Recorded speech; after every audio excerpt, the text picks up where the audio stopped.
দর্শক, বন্যা পরবর্তী ক্ষয়ক্ষতি নিয়ে আরও খবরাখবর জানাতে কক্সবাজার থেকে আমাদের সাথে যুক্ত হচ্ছেন সহকর্মী ইরফানুল হাসান।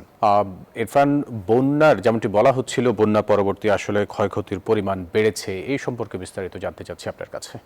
কক্সবাজারে এবারে যে বন্যা হয়েছে এবং যে বৃষ্টিপাত হয়েছে, জেলা প্রশাসনের তথ্য বলছে গত 40 বছরের ইতিহাসে কক্সবাজারে এবারে সবচেয়ে বেশি বৃষ্টিপাত হয়েছে।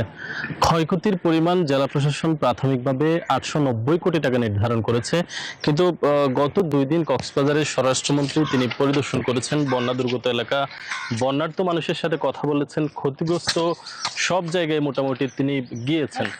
তিনি বলেছেন সরকারের যে সমস্ত মন্ত্রণালয় কিংবা সরকারি দপ্তরগুলো রয়েছে তারা ইতিমধ্যে জরিপ কাজ শুরু করেছে। দেশের বিভিন্ন জায়গা সহ কক্সবাজারে যেখানে যেখানে ক্ষতিগ্রস্ত হয়েছে সব জায়গা থেকে আসলে নতুন করে জরিপ করে সেখানে কি কি আসলে লাগবে সবকিছু সরকারের পক্ষ থেকে জরিপ পরিচালনা করা হচ্ছে। এরপরেই ক্ষতিগ্রস্ত এলাকা সেখানে আসলে সহযোগিতা করা হবে। পদ্মা সেতু, মেট্রো রেল এবং এলিভেটেড এক্সপ্রেসওয়ে নির্মাণের গর্বিত অংশীদার বসুন্ধরা সিমেন্ট।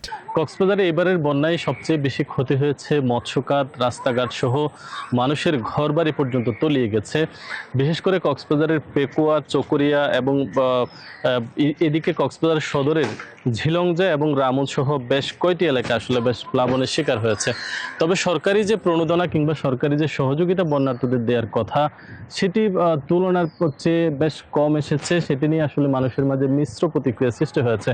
যখন কক্সবাজারে প্রায় 1.5 লাখ মানুষ পানিবন্দী, তখন কক্সবাজারের সহযোগিতা এসেছে মাত্র 30 লাখ টাকা, যেটি একজনের হিসেবে দাঁড়ায় মাত্র 20 টাকা।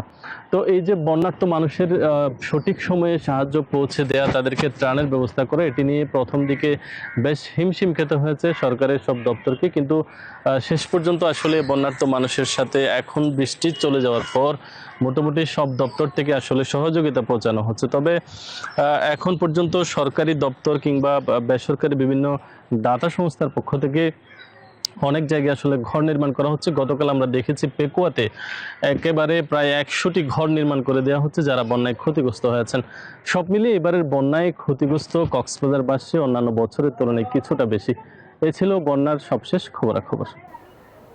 কক্সবাজার থেকে যুক্ত ছিলেন সহকর্মী ইরফানুল হাসান।